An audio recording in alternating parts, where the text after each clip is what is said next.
কখনো সংস্কার কখনো সনদের কথা বলে দেশে হট্টগোল লাগিয়ে দেয়া হচ্ছে। এটা নির্বাচন বন্ধ করার প্রজেক্ট, এমন অভিযোগ করেছেন বিএনপির স্থায়ী কমিটির সদস্য আমির খসরু মাহমুদ চৌধুরী।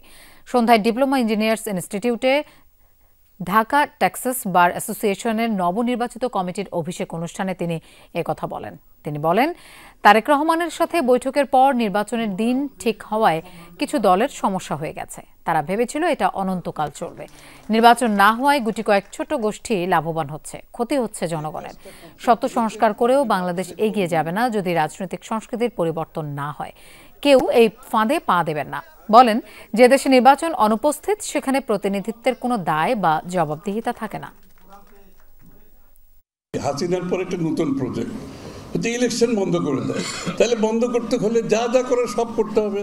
কতক্ষণ সংস্কারের কথা, কতক্ষণ সনদের কথা, কতক্ষণ এই যে বিএনপি এইটা হচ্ছে সেটা করতেছে, এই প্রত্যেক বিষয় নিয়ে দেশে হট্টগোল লাগিয়ে দেওয়া।